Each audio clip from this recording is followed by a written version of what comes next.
Olá, eu sou Giovanni de Souza. Hoje são 8 de fevereiro de 2022, são 23 horas. Lição número 11 da classe de juvenis: Dominações e exílio. Pelo que o Senhor rejeitou toda a semente de Israel e os oprimiu, e os deu nas mãos dos despojadores, até que os tirou de diante da sua presença. Segundo Reis, capítulo 17, versículo 20. Apesar de sermos povo do Senhor, escolhido de Deus,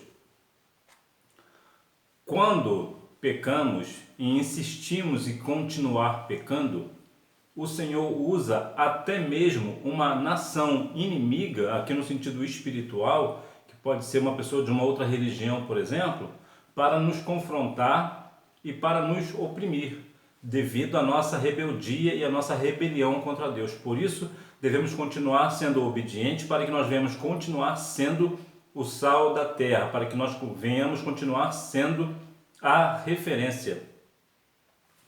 A queda de Israel, os desvios morais de Samaria. Israel, ou seja, as 10 tribos do Reino do Norte, foi tomada pela Síria sob o governo do rei Oséias. Ele não serviu ao Senhor, e seus pecados inflamaram a nação que já vinha em uma sequência de governantes ímpios. Oséias, o rei Oséias, na verdade não é o mesmo Oséias da Bíblia, né, do livro de Oséias. Veja que Oséias, me parece também que Oséias foi o último rei de Israel. De qualquer forma, eu vou deixar aqui na descrição. Se não foi Oséias o último rei de Israel, eu vou deixar o último rei de Israel aqui na descrição. Veja que Oséias, ele era um rei que fazia as coisas que eram maus aos olhos do Senhor. E o povo de Israel já havia vindo de pecados em cima de pecado. Então, o fato deste homem ser contra o Senhor apenas inflamou o povo, ou seja, permitiu que o povo continuasse ainda mais em pecado. O povo, como tem agora um rei extremamente pecador ao extremo, que não está nem aí para a lei do Senhor, então o povo aderiu a este rei e continuou inflamado e continuaram pecando contra Deus, ou seja, se desviaram do Senhor. Independente de quem está na liderança do nosso governo, nós devemos continuar fiéis ao nosso Deus. Não é porque alguém está na liderança de um estado, de uma nação, ou seja lá do que for, que está fazendo algo errado, que nós vamos fazer algo errado também. Nós somos povo do Senhor, portanto, e por isso nós devemos continuar na lei do nosso Deus. Cativeiro e destruição. Tal estratégia tinha como objetivo eliminar todo e qualquer sentimento de nacionalismo dos subjugados, dispersando-os a fim de que nunca mais conseguissem se reerguer.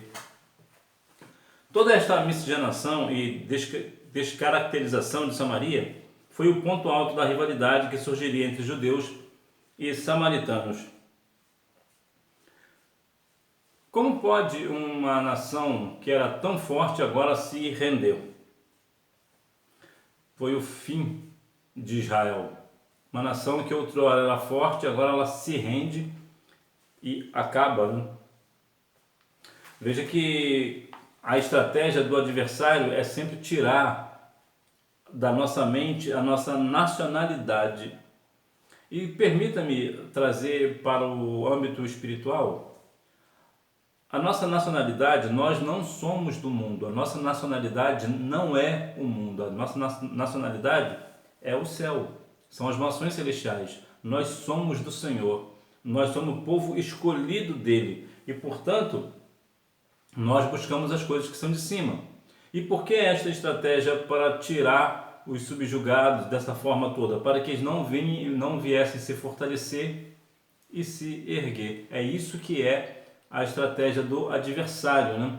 Que é tirar de nós o nosso prazer de pensar nas mansões celestiais, de buscar as coisas que são de cima, de pensar naquilo que existe algum louvor, né? Naquilo que existe alguma edificação para as nossas vidas. O adversário, ele quer minar a nossa mente, o nosso coração e tirar de nós este pensamento para que justamente por isso nós não venhamos nos reerguer de uma forma espiritual e assim herdar as mansões celestiais.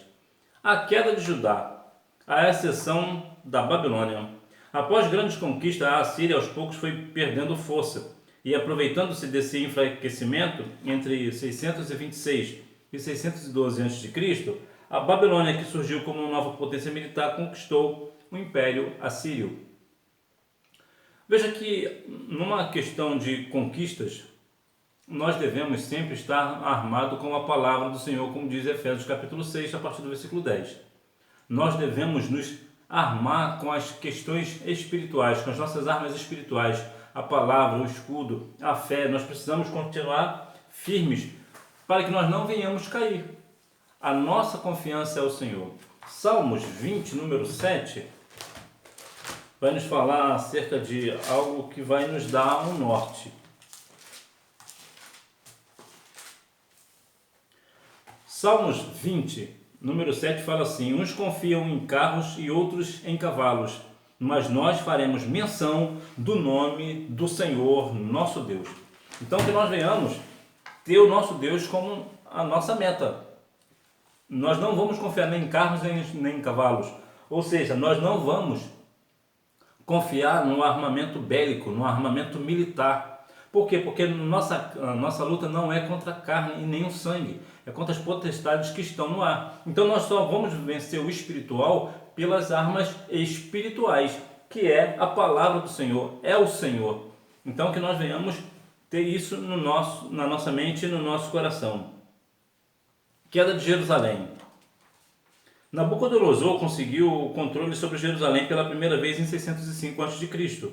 Levou utensílios do templo e alguns hebreus que se destacavam por suas habilidades, dentre eles Daniel e seus amigos, Ananias, Misael e Azarias. O Império Babilônico tinha como política levar primeiro os intelectuais e influentes como o mesmo objetivo de enfraquecer qualquer tentativa de retomada e restabelecimento da nação. Algumas pessoas, quando são levadas cativo ou por uma outra razão, algo parecido, por serem intelectuais, inteligentes, pessoas muito gênios, vamos botar assim, né? É um gênio. As pessoas acham que aquilo foi uma honra servir a nação tal. Eu sou de uma nação X, mas eu vou servir a nação Y, porque eles me consideram lá eles me dão mais valor do que a minha nação. Isso não é verdade. O que a outra nação está fazendo, na verdade, é enfraquecer a sua nação. E como ela está fazendo isso? Tirando você, que é justamente a pessoa que pode lutar com a sua intelectualidade, é você que pode fazer algo para essa nação. Ele está tirando você da nação e colocando para uma outra nação, com a ideia de falar para você que está te valorizando. Na verdade, ele não está te valorizando. Na verdade, ele está te menosprezando, está tirando de você a possibilidade de ajudar o teu povo a conquistar algo. Então nós vemos que o intuito aqui foi enfraquecer a nação. E quantas pessoas hoje não são assim, né? Às vezes, num contexto aqui mais para o nosso lado, às vezes existe uma igreja que tem um bom obreiro. Agora imagina que esse bom obreiro, ele não tem um grande destaque na igreja dele. Então uma outra igreja que na verdade não tem o intuito verdadeiramente de servir ao Senhor, diz para ele assim: vem para cá que eu vou fazer você um pastor, por exemplo. Vou dar um exemplo aqui mais prático. Aí na sua igreja você não tem nenhum valor, vem para cá que eu vou fazer você pastor. Aí aquele obreiro, achando que lá ele vai ser valorizado na outra igreja, lembrando, e mais uma vez, que é uma igreja que, na bem da verdade, não tem o Senhor como fundamento, né, como firmamento. Né? Então, o que ele faz? Esse obreiro vai deixar a sua congregação para ir para uma outra denominação, uma outra igreja, porque lá ele está achando que está sendo valorizado. Na verdade, lá ele vai ser acabado, porque lá, como é uma igreja que não é uma igreja verdadeira no Senhor, na verdade, o que vai acontecer com ele, ele vai perder a salvação dele. Então você vê que acontece isso até no âmbito espiritual. Então nós precisamos ter muito cuidado com os convites que nos chegam. Vem aqui para a minha igreja, vem aqui para onde eu estou, que aqui eu vou te fazer isso, eu vou te fazer aquilo. Cuidado com esse negócio. Você pode até pensar, mas eu sou jovenzinho, é de jovenzinho mesmo que a gente aprende. São de jovens mesmo que as pessoas procuram, né? Estão de olho, justamente porque tem uma vida inteira pela frente. Os jovens têm gás, né? Têm muita firmeza, a força da juventude, são como flecheiros na mão do arqueiro. Então é justamente esses mesmo que eles querem, né? Então abre o olho. O cativeiro babilônico. Enquanto Jeremias profetizava em Judá, Ezequiel, levado na segunda leva de cativos, profetizava aos exilados. Jeremias foi o profeta que mais anunciou a chegada do cativeiro, mas também por meio dele o Senhor falou sobre o retorno a Jerusalém. Independente das circunstâncias do cativeiro, ou seja, da situação que for, sempre haverá pessoas que Deus usará para nos trazer uma palavra de esperança e retorno à nossa terra. O Senhor sempre dará uma esperança para aqueles que creem na sua palavra, para aqueles que se arrependem de todo o coração. Portanto, mesmo numa situação dessa, vê que, por exemplo, Jeremias profetizava sobre a chegada do cativeiro, ele era firme em suas palavras, mas também falou sobre o retorno a Jerusalém. Então, que nós venhamos a cada dia mais, independente das circunstâncias que nós estamos vivendo, confiar na palavra do Senhor, confiar que de fato o Senhor está conosco, independente das circunstâncias. Se nós estivermos arrependidos dos nossos pecados e voltarmos para o Senhor fará com que nós voltemos a Jerusalém. Jeremias e os falsos profetas. Naquele contexto, os falsos profetas anunciavam que em 2 anos a nação retornaria do cativeiro. Tais apóstatas acabaram confundindo o povo. Entretanto, Jeremias, por ser um verdadeiro profeta, tinha certeza de que o cativeiro duraria os 70 anos e também que haveria um retorno. Como prova disso, ele comprou as terras de seu tio em Anatote. Diferença entre profeta de Deus e um profeta mentiroso. Veja que aqui os falsos profetas anunciavam que seria só 2 anos de cativeiro. Vai ser pouquinho, só 2 anos, só 2 aninhos.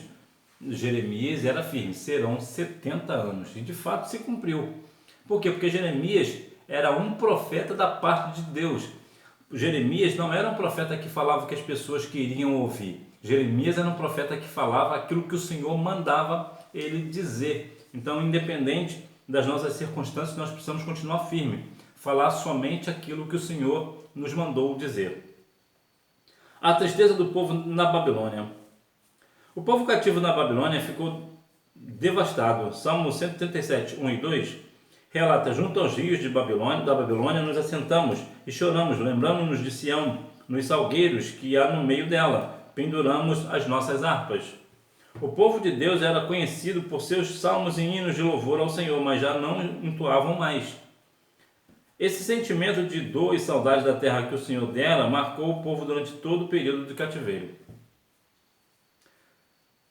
O povo de Deus é um povo que é extremamente conhecido por inúmeras situações. E uma de nossas marcas é justamente o louvor. As pessoas, até mesmo as pessoas que não são cristãs, têm o louvor como base.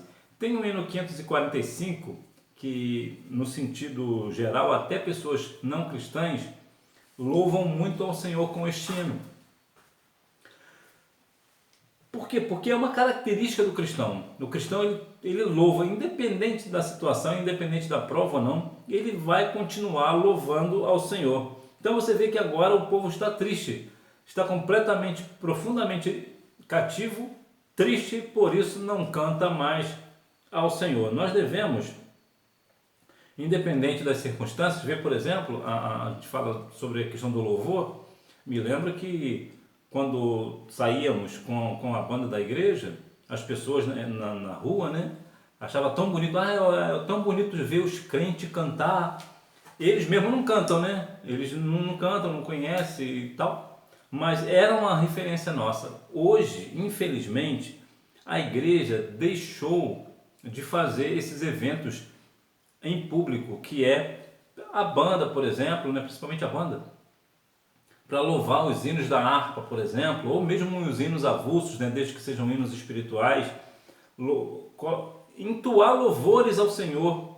Por quê? Porque isso mexe com o coração do povo. Há pessoas, e não são poucas, que aceitam a Cristo como Salvador através da música. Eu mesmo, uma das coisas que me trouxe para o Evangelho foi a música. Então veja que quando temos o intuito de adorar o Senhor, engrandecer o seu santo nome, em praça pública, louvando ao Senhor com os nossos instrumentos, ou mesmo sem instrumento, importante é louvar o Senhor de todo o coração. As pessoas ao redor são edificadas e muitas delas aceitam a Cristo como Salvador justamente porque está ouvindo um louvor, está vindo da alma, não é aquele barulho que ele costuma ouvir quando ele está nas festas deles, né? Mas não, agora é algo que edifica a alma. Então a igreja deve voltar a fazer esses trabalhos, né, de continuar louvando ao Senhor em praça pública. Para concluir, tanto a destruição de Samaria como o cativeiro de Jerusalém foram devidamente anunciados por vários profetas. Logo, ninguém foi pego de surpresa e nem por falta de aviso ou de chances de arrependimento que tais fatos ocorreram. Isso nos serve de reflexão. Será que temos ignorado os avisos e oportunidades do Senhor para nos arrependermos de algo e nos voltarmos para Ele? Não aguardemos a destruição para nos consertarmos com o nosso Deus e valorizarmos tudo de bom que Ele nos proporciona. Quantas pessoas parecem que têm prazer de sofrer, né? Esperam o sofrimento ao extremo para depois ver, colocar a mão na consciência e ver que de fato ele precisa voltar para o Senhor, precisa voltar para os caminhos de Cristo. Quantas das vezes as pessoas esperam a destruição total da família, do casamento, do lar ou da vida financeira para ter uma postura diante de Deus e voltar a Cristo Jesus, voltar para o caminho. Importante, na verdade, é que volte, né? Entretanto, para que esperar tanto, né? Para que esperar o sofrimento maior? Que nós venhamos a cada dia mais estar firmes na presença do Senhor e não permitir, né? Não por nossa rebeldia, né? E desobediência, vinha repentina destruição sobre nós, mas que nós venhamos a cada dia mais estar adorando e bendizendo o nome santo do Senhor, para que assim nós venhamos testemunhar, né, para todas as pessoas que nós somos do Senhor, que nós não nos envergonhamos do Evangelho, que nós continuamos proclamando o Evangelho de Cristo. Hora da revisão. Número 1, o Reino do Norte. Número 2, Jerusalém. Número 3, 70 anos. Número 4, por volta de 586 a.C. Número 5, o Salmo 137. Então que nós venhamos a cada dia estar firme na presença do Senhor. Que nós venhamos ter no nosso coração que o Senhor deu o Espírito Santo à igreja, entregou o Espírito Santo está conosco. Que nós venhamos usar o Espírito Santo para fazer as coisas, né? Tudo que nós devemos fazer, fazemos em espírito, né? Para que justamente não aconteça que amanhã ou depois nós viemos a virar cativos, né? Aqui no nosso sentido, aqui num cativeiro de pecado, né? Nós não venhamos estar presos pelo pecado, mas que nós venhamos estar livres por Jesus, nosso Senhor e Salvador. Que Deus em Cristo continue abençoando a sua vida, que você tenha uma boa hora, não deixe de ir à Escola Bíblica Dominical, até porque quem faz a escola é o aluno. Tchau!